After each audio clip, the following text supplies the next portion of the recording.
At 4:47 on September 16, 1970, radar operators at RAF Saxe Voord, perched on the cliffs of Unst in the Shetlands, tracked two contacts crossing the 60-second parallel at 32,000 feet. The signatures were unmistakable to the men on shift. Tupolev Tu-95s, the swept-wing bombers NATO called Bear. They were flying the standard corridor down the Norwegian Sea towards the Faroes Gap, engines throwing out a distinctive contrail pattern the Shetland station had catalogued for nearly a decade. The duty controller lifted a handset to the Sector Operations Centre at RAF Buchan in Aberdeenshire. Within 90 seconds, a quick reaction alert klaxon sounded 400 miles south at RAF Luchas in Fife, and two English Electric Lightning F6 of 23 Squadron rolled from their sheds. The pilots, already strapped in and breathing oxygen, lit both Rolls-Royce Avon 301R engines and were airborne in under 4 minutes. This was routine. It had become routine because for years the Soviet Long-Range Aviation had operated across the northern approaches with something close to impunity, and the men at Saxe Voord and Buchan had watched it happen. The Tu-95, first flown in 1952 and deployed operationally from 1956, could loiter for 14 hours and carry a Kh-20 standoff missile with a 1 megaton warhead. From bases at Olenia on the Kola Peninsula, the Bears could reach the Iceland-Faroes UK gap in roughly 3 hours, photograph Royal Navy movements, probe air defence reactions and turn for home, before any interceptor scrambled from the British mainland could reach them. In the mid-1960s, the Air Ministry's own assessments, later held at Kew in AIR-20 and AIR-8 files, acknowledged the problem in plain terms. The northern approaches were, in effect, a Soviet operating area, and Britain's ability to contest that space was thin.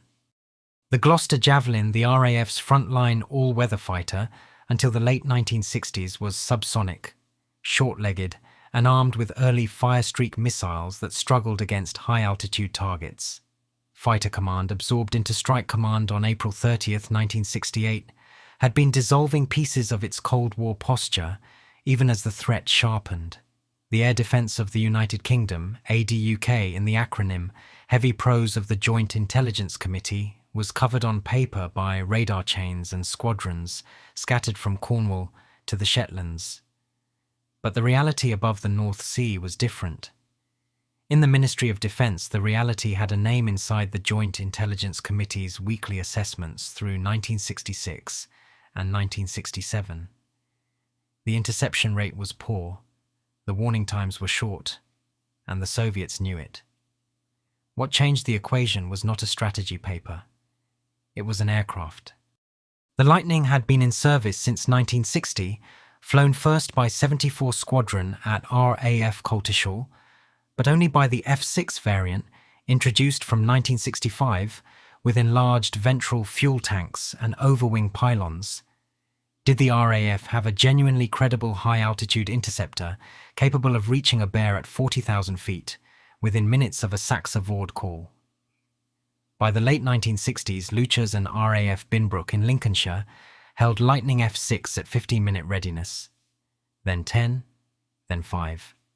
On that September morning in 1970, the 223 Squadron aircraft climbed through cloud on a heading of 020, throttles pushed forward, and by 0511 were closing on the Bears at Mach 1.3, 100 miles north of the Shetlands.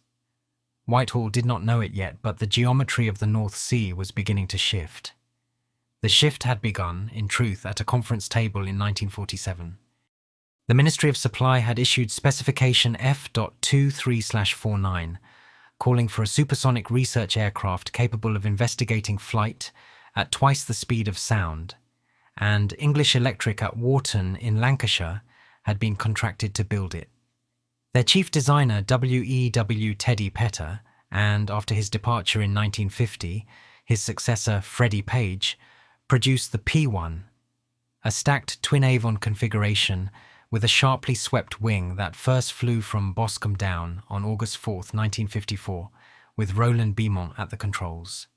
Beamont, a former Hawker Typhoon pilot who had led 150 wing during the Normandy campaign, took the P-1 through Mach 1 on its third flight without reheat, a result that startled the Royal Aircraft establishment and produced quiet consternation in the Air Ministry, which had not expected such performance from a British design. The P-1 became the P-1B, and the P-1B became the Lightning, ordered into production in 1956 under the shadow of Duncan Sandys' Defence White Paper of April 1957, which declared that manned fighters were obsolete and that guided missiles would defend Britain. Sandys, the Minister of Defence and Winston Churchill's son-in-law, wrote in the White Paper that Britain would need no more fighters than are already in production or on order. The Lightning survived only because it was already on order.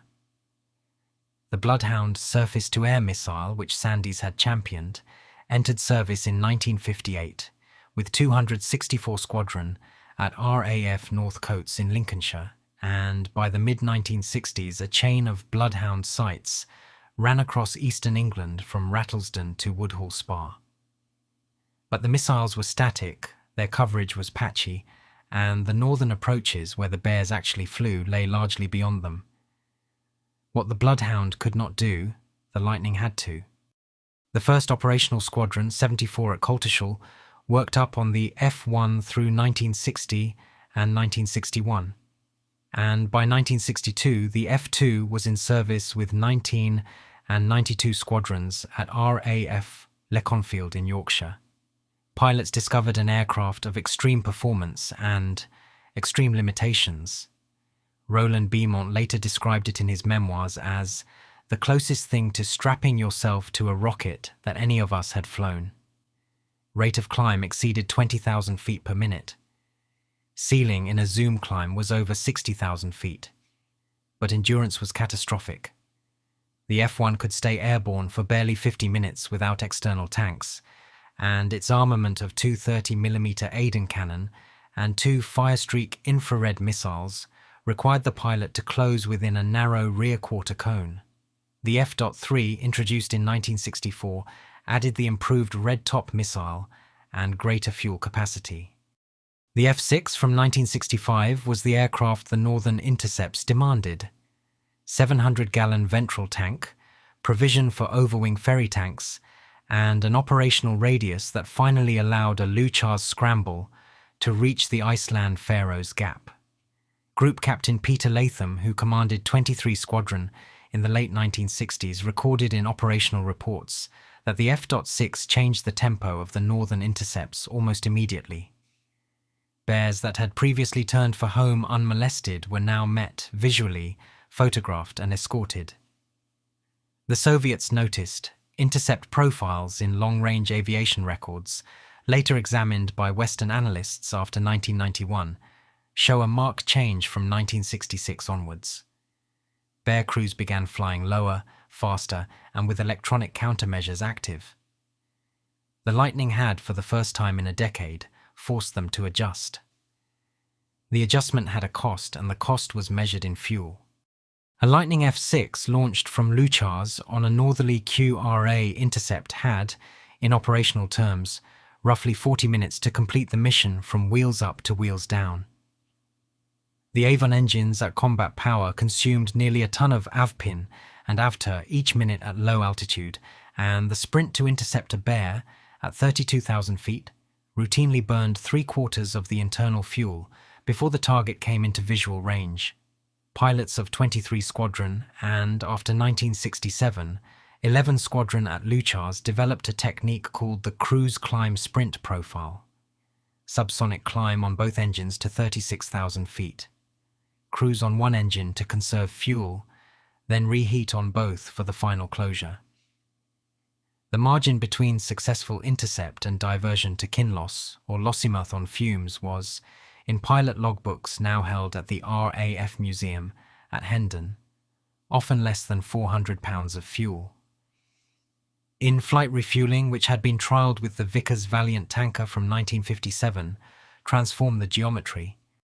The Handley Page Victor K.1 converted from V-bomber airframes at Radlett from 1965, and the Victor K.2 from 1974, gave the Lightning force reach it had never possessed. A tanker orbit northeast of the Shetlands, codenamed Tacking and later Tramline in exercise papers, allowed a Luchars pair to top up before intercept, escort a bear formation for the full length of its transit down the Norwegian Sea, and land with reserves. The tanker crews of 55 and 57 squadrons at RAF Marham in Norfolk flew these orbits in weather that closed airfields further south, and the coordination between Marham, Buchan and Luchars became the central choreography of British air defence in the late Cold War. Simultaneously, the ground picture was being rebuilt. The linesman mediator system, approved by the Cabinet in 1961 and painfully expensive at over £150 million by completion in the early 1970s, replaced the aging rotor chain of underground bunkers with a smaller number of powerful Type 84 and Type 85 radars, networked into master control centres at RAF West Drayton in Middlesex and RAF Neatishead in Norfolk. The system's limitations were real. Linesmen had been designed primarily for air defence over central and southern England. The northern sectors relied on Saxe-Vord, Buchan, and the mobile radar cover of the Type 92. The Fylingdales ballistic missile early warning system, operational from September 1963 on the North Yorkshire moors, watched for Soviet ICBM launches but did not track bombers. When the JIC assessed British air defence in the 1971 review, known internally as the Way Ahead study, it acknowledged that the northern approaches would remain vulnerable until a new radar generation arrived. That generation was the Marconi Type 91, and eventually the improved United Kingdom Air Defence Ground Environment, IUKADGE, which would not enter full service until the 1980s. In the interim, the Lightning, the Victor tanker and the men at Saxe-Vord were the system. The bears kept coming. Peter Hennessy, drawing on files declassified in the 1990s, has described the tempo of Soviet long-range aviation activity against the UK air defence region as rising sharply from 1968, with the annual intercept count crossing 100 for the first time in 1971. Each intercept was, in the language of Whitehall, a routine event. Each was also a small verification that Britain still contested its own airspace. The verification mattered because the alternative was already being modelled at RAF Strike Command headquarters at High Wycombe. Air Chief Marshal Sir Dennis Smallwood, who took command in April 1970, had inherited a set of assumptions that were coming apart. The premise of British air defence since 1945 had been that the RAF would fight a short, sharp battle against Soviet bombers flying from bases in East Germany, Poland, and the Kola Peninsula, and that the battle would be over within days as strategic exchanges either ended the war or moved to a phase in which conventional air defence was irrelevant. What the Bear patrols demonstrated week after week was that the Soviets intended to fight a longer air campaign than the assumption allowed. The Tu-95 and from 1962 the Tu-22 blinder, and later the Tu-22M backfire, were not first strike weapons. They were maritime strike aircraft tasked to interdict North Atlantic reinforcement convoys carrying American troops and material to Europe in a conventional war before it went nuclear. GCHQ signals intelligence out of Cheltenham, working the Soviet naval and air force radio nets, had assembled by the late 1960s a detailed picture of the long-range aviation order of battle at Olenia, Semipalatinsk, and the forward dispersal fields. The picture was shared in sanitized form with the JIC and with the Americans through the UK-USA arrangement. What it showed was that in a conventional NATO-Warsaw Pact war, Soviet regiments totaling more than 100 bears and blinders would attempt to sink Allied shipping in the GI-UK gap, the strip of ocean between Greenland, Iceland, and the United Kingdom that formed the maritime choke point of the North Atlantic. Britain's role in that scenario was fixed by geography. The RAF would have to hold the eastern half of the GY-UK gap, working with United States Navy carriers, Royal Navy escorts, and the Icelandic Defence Force at Keflavik. Holding it meant intercepting bombers before they reached missile launch range against convoys, which for the AS-4 Kitchen missile carried by later Bears was around 250 miles from target. The mathematics were unforgiving. A Bear launching from Olenia, refueled once by an Ilyushin IL-78 tanker over the Norwegian Sea, could reach a launch point 400 miles north of the Shetlands. The Lightning F-6, even with Victor tanker support, had barely 2 hours of station time in that arc. When Smallwood's staff modelled a sustained campaign of Soviet bomber sorties against the northern approaches, the outcome depended on a single variable. How quickly could the Lightnings be turned around, refueled and relaunched? Ground crews at Luchars, working under wartime dispersal conditions, rehearsed annually in Exercise Priory, could turn a Lightning in 25 minutes. The Soviets could generate a fresh regiment sortie every 8 hours. The arithmetic did not favour Britain. What the arithmetic argued for was replacement. The Panavia Tornado ADV, the air defence variant of the multi-role Tornado being developed with West Germany and Italy under the Panavia Consortium formed in 1969, was intended to fill the gap. But the Tornado F.2 would not enter service until 1985. Until then, the Lightning was what the country had. In 1974, the Ministry of Defence's Defence Review under Roy Mason, the Labour Defence Secretary who had replaced Dennis Healey, cut the planned Lightning force further. 2 squadrons, not 4, would carry the Northern QRA into the 1980s. 2 squadrons meant 5 Squadron and 11 Squadron, both at RAF Binbrook in Lincolnshire. After the Luchars Lightnings gave way to the Phantom FGR.2 in 1972 and 1975. Binbrook, a wartime bomber airfield 8 miles from the Lincolnshire Wolds, became the last home of the Lightning Force, and its 2 resident squadrons flew the F.3 and F.6 in a rotation of northern and eastern QRA that would continue until 1988. The pilots who arrived at Binbrook in the mid-1970s inherited an aircraft that was, by any reasonable measure, aging. The Firestreak missile was 15 years old. The red top, better but still infrared guided and rear hemisphere only, dated from 1964. The Ferranti AI.23 radar could find a Bear at 40 miles in clear air, but struggled against sea clutter and against the electronic countermeasures Soviet crews were now flying with as standard. Yet the aircraft continued to do what nothing else in the British inventory could do. It climbed to 40,000 feet in under 3 minutes. It flew at Mach 2 in level flight, and it could reach a target off the Shetlands from Binbrook with tanker support in under an hour. Wing Commander Jake Jarron, who commanded 5 Squadron from 1976, ran the Northern QRA cycle with a small ceremony that pilots remembered decades later. At the start of each shift, the 2 Q crews checked their aircraft, signed the Form 700 and were driven to a small hut inside the Q shed, where they read the current intelligence brief from Buchan. The brief covered known Soviet exercise activity, weather along the transit corridor, and any special interest tasking from the JIC or the fleet. The pilots then waited, sometimes for days. When the klaxon sounded, they had 3 minutes to be airborne. Squadron records at Q in AIR 27 for the post-1972 period, as far as they have been released, show that 5 and 11 squadrons between them ran an average of 1 live QRA scramble every 11 days through the late 1970s, rising to 1 every 8 days by 1981. The pattern of Soviet activity had shifted again. From the mid-1970s, the Bears were flying in pairs or fours rather than singletons, and they were increasingly probing the North Sea itself, rather than the Norwegian Sea Corridor further west.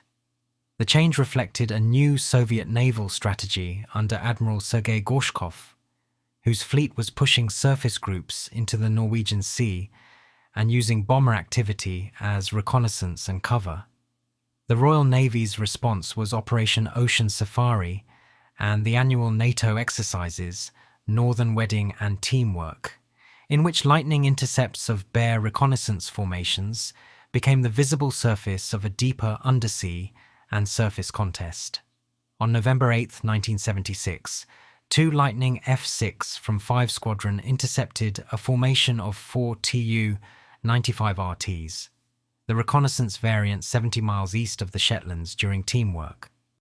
The lead pilot, Flight Lieutenant Steve Giles, formated on the Bear leader's wingtip for over 40 minutes, photographing the aircraft with a handheld camera through the Lightning's canopy. The photographs, developed at Binbrook that evening and passed to the JIC and to the Americans, confirmed a new antenna configuration on the Bear's ventral radome. The intercept was, in the language of the reports, routine. Its intelligence value was not.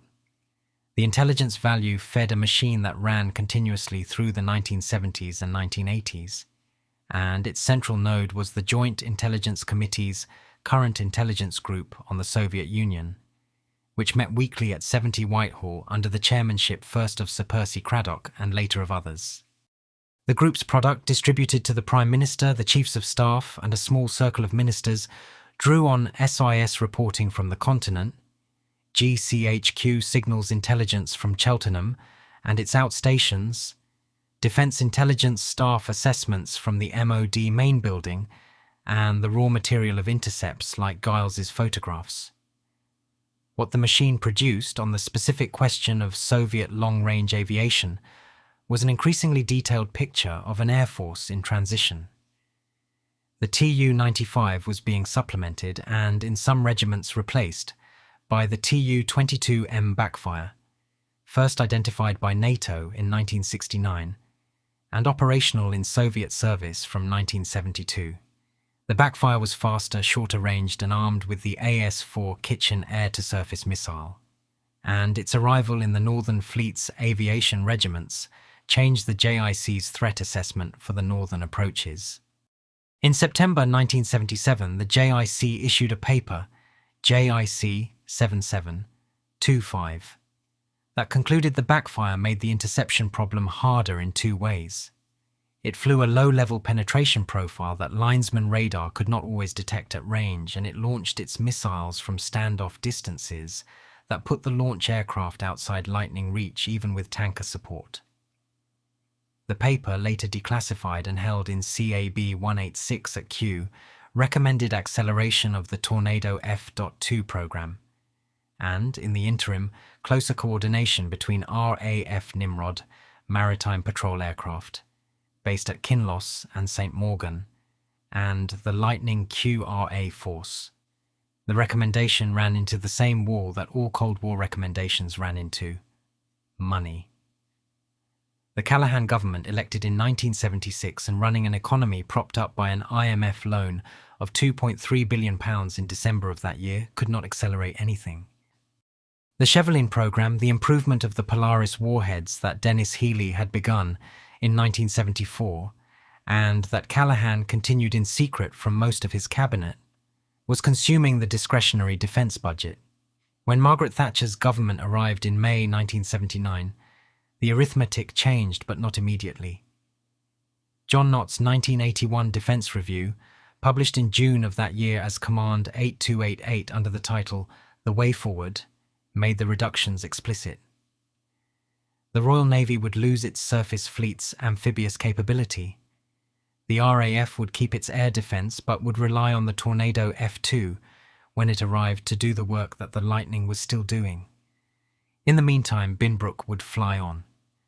Air Marshal Sir John Rogers, air officer commanding 11 Group during the late 1970s, told the House of Commons Defence Committee in a session recorded in 1980 that the Lightning Force was adequate for the immediate task but not for the developing threat. The phrase, understated in the manner of RAF public statements, concealed the operational reality that Binbrook's aircraft were now sometimes flying with cracked mainplane spars, patched to keep them in the air. Ground crews at 5 and 11 squadrons developed a network of unofficial spares procurement across the RAF that pilots later described as cannibalism with paperwork. The aircraft kept flying because the men at Binbrook were determined that they would. Determination met its severest test on the night of September 8, 1983. A Tupolev Tu 95 MS of the 40th Guards Heavy Bomber Aviation Regiment, based at Ukrainka but forward deployed to Olenia, was tracked by Saxa-Vord crossing the 63rd parallel at 30,000 feet on a heading of 220. The intercept was assigned to 11 Squadron. Flight Lieutenant Mike Stretton and his wingman launched from Binbrook at 22:14, refueled from a Victor K.2 of 55 Squadron north of Aberdeen, and closed on the Bear 90 miles east of the Shetlands. Stretton formated to port, his wingman to starboard. The Bear held course. What the Binbrook pilots did not know, because the information was held in a compartmented intelligence channel out of GCHQ Cheltenham, was that this Bear was flying in the immediate aftermath of the destruction of Korean Airlines Flight 007 by Soviet air defenses over Sakhalin on September 1st, a week earlier. Whitehall's assessment of Soviet intentions was in flux. The JIC had issued a special paper on September 5th concluding that the KAL 007 shootdown reflected Soviet air defense procedure rather than escalation, but that Soviet long-range aviation activity should be watched carefully for signs of heightened alert. The Bear that Stretton intercepted showed no such signs. It flew its transit, was photographed, and turned northeast for home. Stretton's escort lasted 57 minutes. On landing at Binbrook, he was met by an officer from the station's intelligence section who took the film and drove it directly to Buchan. The photographs went from Buchan to the DIS at the MOD by secure link, and by breakfast the following morning were on the desk of the Chief of the Defence Intelligence Staff. The Bear had carried a new ventral fairing, later identified as a modification for improved AS-4 targeting.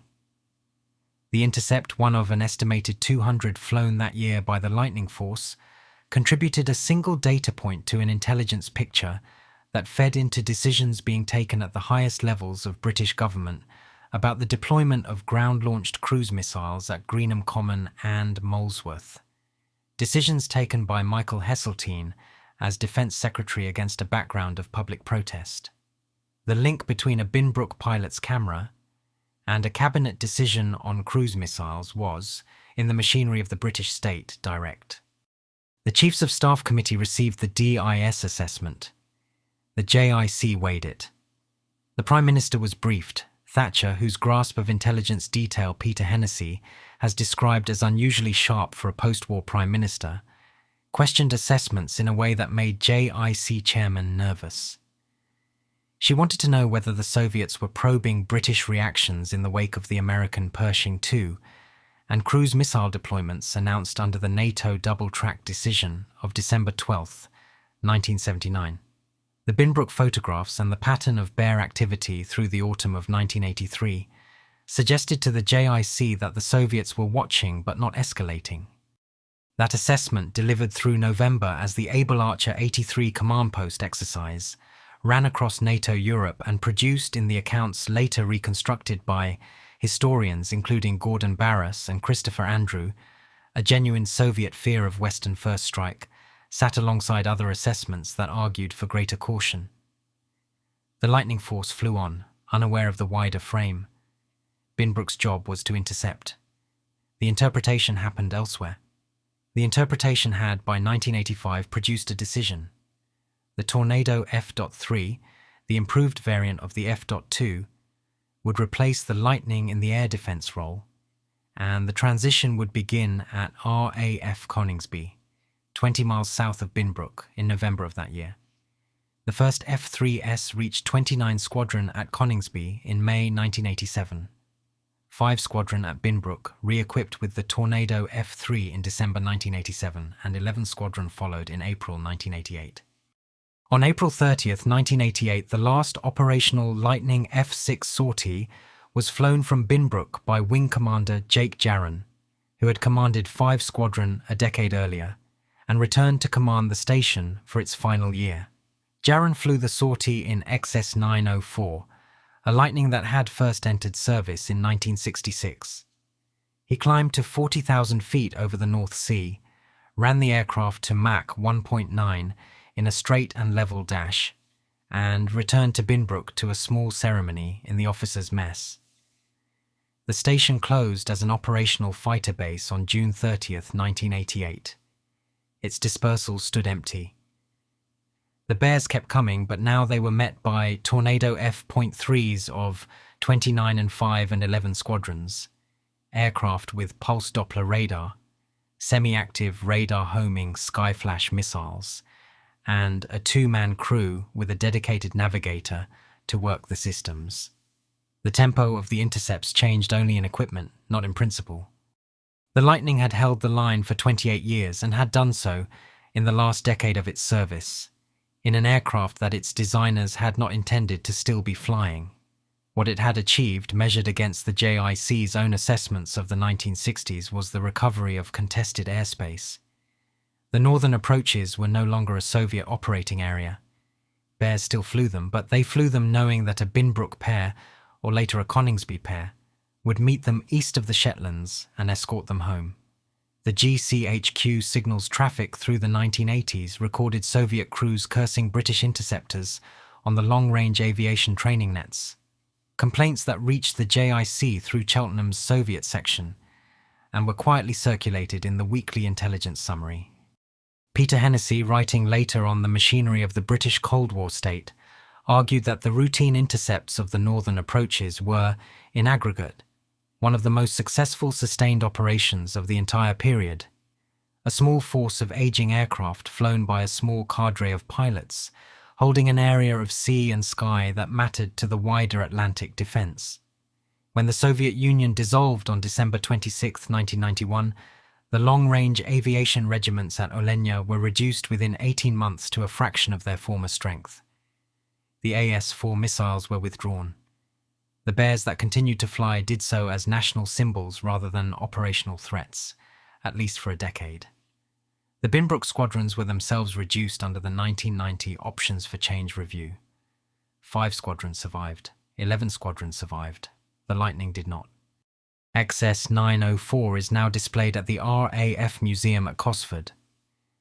What the aircraft did and what the men who flew it did is recorded in the operational files at Kew, in the photographs taken through canopies at 32,000 feet, and in the intelligence assessments that turned a Binbrook pilot's 40-minute escort into a component of national decision.